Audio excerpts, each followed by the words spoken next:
Welcome to today's China Uncut. I'm Jennifer Zeng, bringing you powerful stories you won't see on state-run media, from Xi Jinping's mysterious reappearance to signs of a surging COVID wave, to the hushed farewell of a former top general. Each headline peels back the layers of secrecy inside the Chinese Communist Party. Let's get right into it. CCP's leader Xi Jinping has reappeared in public after nearly 2 weeks of absence, meeting Belarusian President Alexander Lukashenko in Beijing on June 4th. But the meeting has raised more questions than answers.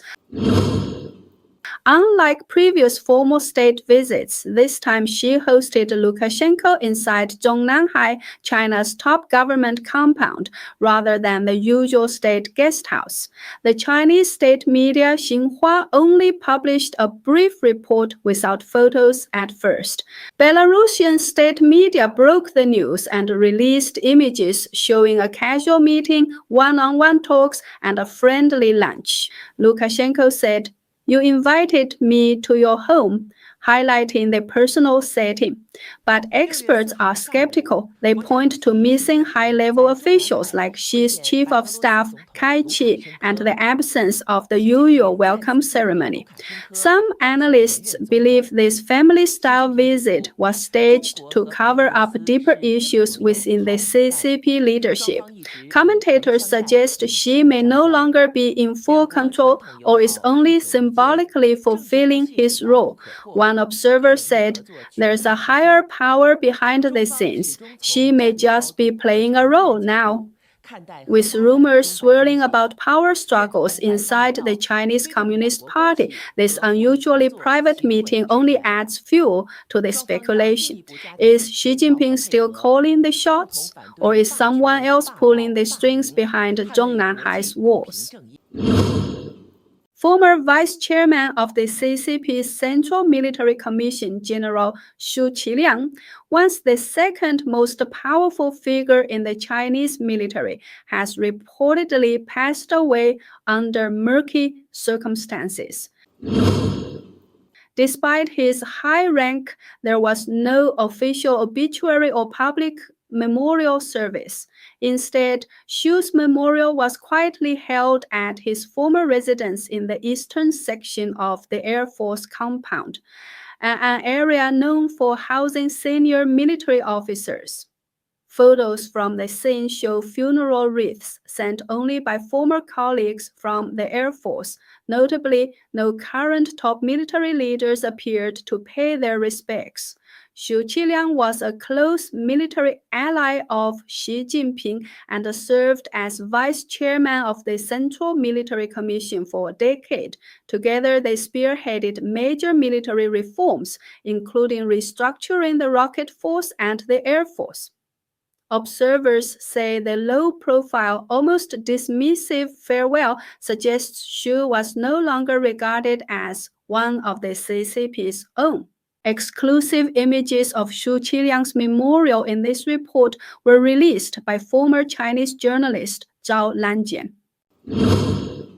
With rising U.S. tariffs, Chinese e-commerce giants like Temu and Shein are turning their sights to Europe, but as they push westward, they're hitting a wall of regulation.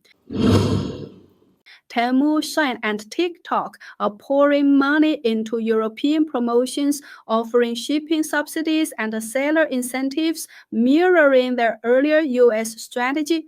Advertising in Europe has surged. Temu's ad volume in April and May grew 12-fold year-on-year, but European markets are proving far more complex. Sellers must navigate strict consumer protections, VAT, or value-added tax registration in each country, product labeling in multiple languages, and ever-changing safety standards. Some Chinese merchants say they'd rather stick with the US, despite slimmer margins and higher risk. Meanwhile, data shows US consumers may already be pulling back. In late May, Shein's sales dropped 16% year on year. Temu's fell nearly 19%, and average product prices on Shein surged over 20%. In Europe, regulators are cracking down. The EU is formally investigating Temu for potential violations, while Shein faces accusations of fake discounts and misleading sustainability claims. Inspections show 95% of products from Asian platforms failed safety standards. Some laser pointers exceeded legal power limits by 300 times. The EU is exploring new rules, scrapping the €150 tax exemption for small packages, mandating digital product passports, and launching AI tools to catch harmful goods. In the UK, concerns about tax evasion and unsafe imports have led to new requirements. Platforms must collect VAT and sellers must prepay taxes at shipment. Still, for many Chinese exporters, the US remains the priority, at least for now. Industry leaders say everything depends on the next tariff hike. If US duties exceed 54%, profits vanish, and so might the Chinese presence in the American market. China's COVID-19 infections are surging again. According to the Chinese Center for Disease Control and Prevention, the country has reached its first significant peak of infections this year. In a report from state media China National Radio on June 5th, CDC researcher Xu Qiliang stated that since March, COVID-19 cases have been steadily rising and are now at a phase high level in 2024. While some provinces are beginning to see a decline, others remain elevated. The CDC also noted regional differences. Southern provinces are seeing higher activity levels than northern ones. Vulnerable populations, including children, the elderly, and those with chronic health conditions, are being urged to take extra precautions. On June 5th, hashtags related to the rising COVID trend drew attention on Chinese social media. Users shared personal experiences ranging from mild symptoms to multiple reinfections, with some expressing concern over long-term effects like memory loss or cognitive fog. One user said, "This is my third time testing positive. I'm seriously worried my memory is going before my grandma's." Another described fainting in a hospital treatment room and being told their case was too severe to go unaccompanied. The CDC says the virus remains active and won't disappear anytime soon, urging the public to stay vigilant even as the summer months begin. A massive anti-corruption storm is sweeping through the CCP's banking system. Since the start of 2024, nearly 100 high and mid-level executives have fallen from grace, with all 6 of China's state-owned banking giants now implicated. According to public data from the CCP's top anti-corruption bodies, at least 63 individuals from the banking sector have been investigated so far this year, including vice presidents and local branch managers. The sweep cuts across policy banks, regional commercial banks, and rural credit unions, spanning over a dozen provinces.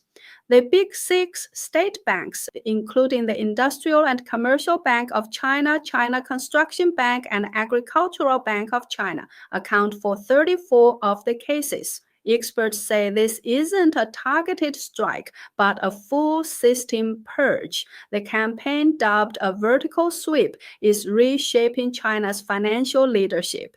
Insiders reveal that risk control and technical expertise are now prioritized over political ties. In April alone, 7 executives were probed from the Henan branch of China Construction Bank, including former President Xu Qiliang, who had long held key posts within the system. Meanwhile, policy banks like the Agricultural Development Bank and regional lenders in Guangdong, Sichuan, and Shandong are also under intense scrutiny. Some executives reportedly funneled illicit funds overseas to buy properties in Japan and Australia years ago, many now under border control restrictions. Analysts believe the campaign is part political cleansing, part preparation for a larger financial restructuring. The ultimate goal to contain systemic risks and reassert Beijing's grip on capital. As the Communist Party pushes forward, observers say this is only the beginning of a much deeper financial realignment in China. Thanks for watching this special edition of China Uncut. If you found these stories revealing, make sure to like, comment, and share this video. It helps more people see the truth behind the headlines. Subscribe and turn on notifications so you never miss an update. Until next time, stay informed, stay sharp, and stay free.